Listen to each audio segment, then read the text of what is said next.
ನಮಸ್ತೆ friends, Gowramma cooking ಚಾನಲ್ಗೆ ಸ್ವಾಗತ. ಬನ್ನಿ ಇವತ್ತು ಸಾಫ್ಟಾಗಿರುವಂಥ ಮೈಸೂರು ಪಾಕು ಹೇಗೆ ಮಾಡೋದಂತ ನೋಡ್ಕೊಳ್ಳೋಣ. ಬೇಕರಿಗಳಲ್ಲಿ ಸಿಗುತ್ತಲ್ಲ ಅದೇ ರೀತಿ ಮನೆಯಲ್ಲೇ 1 ಕಪ್ ಕಡಲೆ ಹಿಟ್ಟಲ್ಲೇ ಆಗುತ್ತೆ. ಬನ್ನಿ ಈಗ ವಿಡಿಯೋನ ಸ್ಟಾರ್ಟ್ ಮಾಡೋಣ. ನೋಡಿಲಿ 1 ಬೌಲಷ್ಟು ನಾವು ಕಡಲೆ ಹಿಟ್ಟು ತೊಗೊಂಡಿದ್ದೀವಿ, ಅಂದರೆ ಮೆಜರ್ಮೆಂಟ್ ಕಪ್ಪಿಂದ 1 ಕಪ್ಪಷ್ಟು ತೊಗೊಂಡಿದ್ದೀವಿ.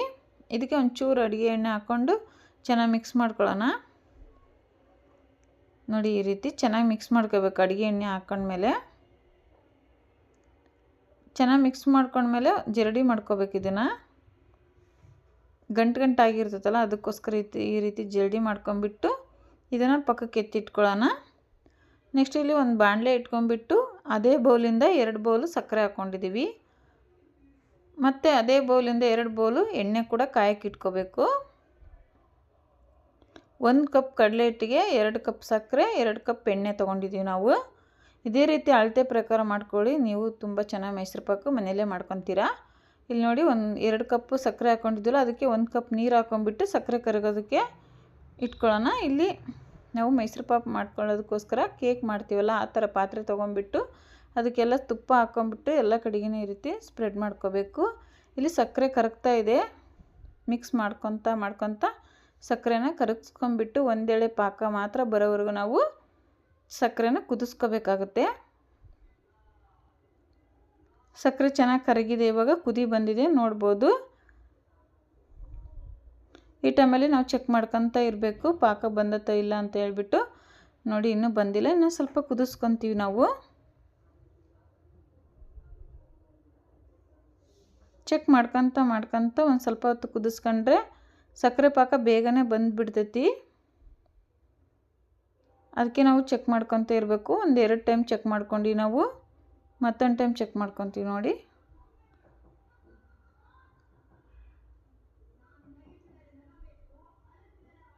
ಚೆನ್ನಾಗಿ ಮಿಕ್ಸ್ ಮಾಡ್ಕೊತಾನೆ ಇರಬೇಕು ಈ ರೀತಿ. ಇದು ನೊರೆ ಸ್ವಲ್ಪ ಕಮ್ಮಿ ಆಗಬೇಕು, ಅವಾಗ ಇದು ಪಾಕ ಚೆನ್ನಾಗಿ ಬರುತ್ತೆ ನಮಗೆ.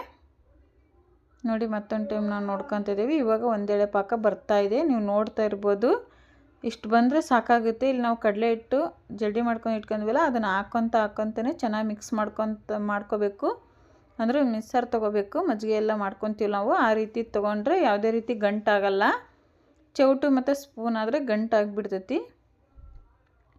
ನಾವೆಲ್ಲ ಚೆನ್ನಾಗಿದು ಎಲ್ಲ ಕಡೆಗೂ ಬೆರಿಬೇಕು ಸಕ್ಕರೆ ಪಾಕದಲ್ಲಿ.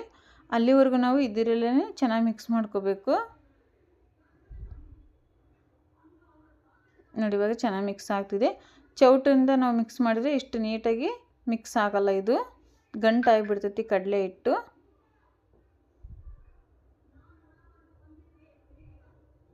ನೋಡಿ, ಇಲ್ಲಿ ಚೆನ್ನಾಗಿ ಕುದೀತಾ ಇದೆ. ಇವಾಗ ನಾವು ಬೇಗ ಮಿಕ್ಸ್ ಮಾಡ್ಕೊಂಡ್ಬಿಡ್ಬೇಕು, ಗಂಟು ಬೀಳ್ದಿರ ಹಾಗೆ.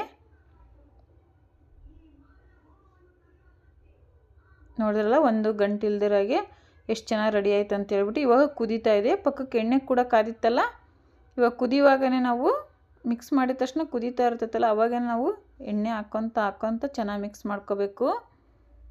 ನೋಡಿ, ಎಣ್ಣೆ ಹಾಕಿದ ತಕ್ಷಣ ಎಷ್ಟು ನೊರೆಗಳೆಲ್ಲ ಬಂತು. ಆ ನೊರೆ ಕಮ್ಮಿ ಆಗೋವರೆಗೂ ಮಿಕ್ಸ್ ಮಾಡ್ಕೋಬೇಕು.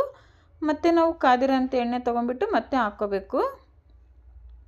ಎಣ್ಣೆ ಕಾಯ್ತಾನೆ ಇರಬೇಕು. ಅದು ನಾವು ಮೈಸೂರು ಪಾಕ್ ಮಾಡೋದು ಆಗೋವರೆಗೂ ನಾವು ಎಣ್ಣೆದು ಸ್ಟವ್ ಕೂಡ ಆಫ್ ಮಾಡೋಂಗಿಲ್ಲ. ಇದನ್ನು ಕೂಡ ಮೀಡಿಯಮ್ ಫ್ಲೇಮಲ್ಲಿ ಇಟ್ಕೊಂಡು ನೋಡಿ, ಇಲ್ಲಿ ಈ ರೀತಿ ಎಣ್ಣೆ ಹಾಕಬೇಕು. ಎಣ್ಣೆದೆಲ್ಲ ಪೂರ್ತಿ ಕಡಲೆ ಇಟ್ಟು ಇದು ಮಾಡೋವರೆಗೂ ನಾವು ಚೆನ್ನಾಗಿ ಮಿಕ್ಸ್ ಮಾಡ್ಕೊತಾನೆ ಇರಬೇಕು. ನೋಡಿ, ಇಲ್ಲಿ ಕಮ್ಮಿ ಆಗ್ತಾಯಿದೆ ಎಣ್ಣೆ. ನೋಡಿ, ಇಷ್ಟ ಆದ ತಕ್ಷಣ ಮತ್ತೆ ಎಣ್ಣೆ ಹಾಕ್ಕೋಬೇಕು ನಾವು. ಅದು ಪೂರ್ತಿನೂ ಎಣ್ಣೆ ಕುಡಿದು ಸಾಕಾಗಿ ಬಿಡುತ್ತೆ ಅದು ಲಾಸ್ಟಿಗೆ. ಅಲ್ಲಿವರೆಗೂ ನಾವು ಹಾಕ್ಕೊತಾನೆ ಇರಬೇಕು ಎಣ್ಣೆನ. ನೋಡಿ, ಮತ್ತೆ ಎಣ್ಣೆ ಹಾಕ್ಕೋಬೇಕು ಇವಾಗ. ನೋಡಿ, ಈ ರೀತಿ ಎಣ್ಣೆ ಹಾಕ್ಕೊತ ಚೆನ್ನಾಗಿ ಮಿಕ್ಸ್ ಮಾಡ್ಕೋಬೇಕು. ತುಂಬ ಚೆನ್ನಾಗಿ ಬರ್ತೈತಿ ಮೈಸೂರು ಪಾಕು. ನೋಡಿ, ಈ ರೀತಿ ಇದು ನೋಡಿ, ಎಣ್ಣೆ ಇಳ್ಕೊಂತಿಲ್ಲ ಇವಾಗೆಲ್ಲ, ಸ್ವಲ್ಪ ಕಮ್ಮಿ ಆಯಿತು. ನಾವು ಸ್ಟಾರ್ಟಿಂಗ್ ಏನು ಹಾಕ್ತೀವಲ್ಲ ಅವಾಗ ಫುಲ್ ಬೇಗನೆ ಇದಾಗ್ಬಿಡ್ತೈತಿ. ಇವಾಗ ಜಾಸ್ತಿ ಎಣ್ಣೆ ತೊಗೊತಾ ಇಲ್ಲ. ನೋಡಿ, ಸ್ವಲ್ಪ ಹೊತ್ತು ಕುದಿಸೋಣ ಇದನ್ನು. ನಾವು ಹಾಕಿದ ತಕ್ಷಣ ಬೇಗ ಇದು ಮಾಡ್ಕೊತಲ್ಲ, ಅವಾಗ ಮಾತ್ರ ನಾವು ಎಣ್ಣೆನ ಜಾಸ್ತಿ ಹಾಕ್ಕೋಬೇಕು. ಇವಾಗ ನೋಡಿ, ಇನ್ನೊಂದು 2-3 ಟೈಮು ನಾವು ಇದೇ ರೀತಿ ಮಾಡ್ಕೊತ ಹೋದರೆ ಮೈಸೂರು ಪಾಕ್ ರೆಡಿ ಆಗುತ್ತೆ. ನೋಡಿ, ಇಲ್ಲಿ ಸೈಡ್ಗೆಲ್ಲ ಎಣ್ಣೆ ಬಿಟ್ಕೊತಾ ಇದೆ.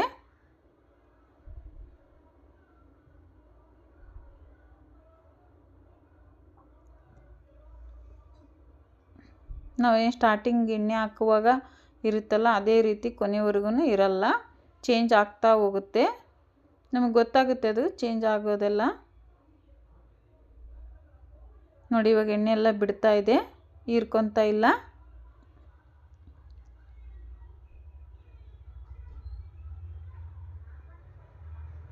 ನೋಡಿ ಎಣ್ಣೆ ಬಿಟ್ಕೊತಾ ಇದೆ, ಸೈಡೆಲ್ಲ ಎಣ್ಣೆ ಬಿಟ್ಕೊಂಡಿದೆ ಎಷ್ಟೊಂದು. ನೋಡಿ ತಳಕ್ಕೆ ಕೂಡ ಎಲ್ಲಿ ಅಂಟ್ಕೊಂಡಿಲ್ಲ ಮೈಸೂರು ಪಾಕು. ಈ ರೀತಿ ಆಗೋವರೆಗೂ ನಾವು ಚೆನ್ನಾಗಿ ಕುದಿಸ್ಕೋಬೇಕು ಇದನ್ನು.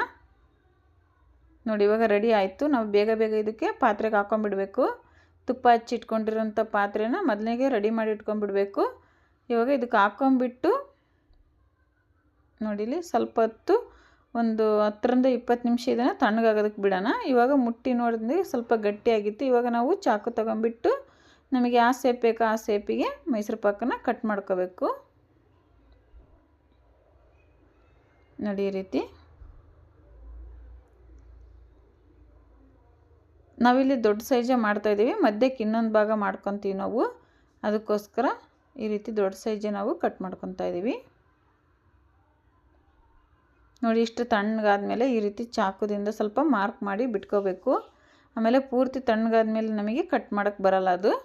ಒಂದು ಪ್ಲೇಟ್ಗೆ ಈ ರೀತಿ ಉಲ್ಟಾ ಮಾಡ್ಕೊಂಬಿಟ್ಟು ಬಿಡಿಸ್ಕೊಂಡ್ರೆ ನೋಡಿ ಎಷ್ಟು ಚೆನ್ನಾಗಿ ಬಂದತ್ತೆ ಅಂತ ಹೇಳ್ಬಿಟ್ಟು ನಾವು ಸೈಡ್ ಕಟ್ ಮಾಡಿರೋದೆಲ್ಲ ತಕ್ಕೋಬೇಕು. ತಗೊಂಬಿಟ್ಟು ಇದನ್ನು ಸಪ್ರೇಟಾಗಿ ಒಂದು ಪ್ಲೇಟ್ ಇಟ್ಕೊಂಡು ಮತ್ತು ಇದರಲ್ಲಿ ನಾವು ಎರಡೆರಡು ಭಾಗ ಮಾಡ್ಕೋಬೇಕು. ಭಾಳ ದಪ್ಪ ಪೀಸ್ ಬಂದತ್ತಲ್ಲ ಅದಕ್ಕೆ ನಾವು 2 ಮಾಡ್ತೀವಿ ಇದರಲ್ಲಿ. ನೋಡಿದ್ರಲ್ಲ 1 ಕಪ್ ಕಡಲೆ ಹಿಟ್ಟಲ್ಲಿ ಎಷ್ಟೊಂದು ಮೈಸೂರು ಪಾಕ್ ಮಾಡ್ಬೋದು ಅಂತ ಹೇಳ್ಬಿಟ್ಟು ನೋಡಿ ಈ ರೀತಿ ನಿಧಾನಕ್ಕೆ ಹೆಚ್ಕೋಬೇಕು.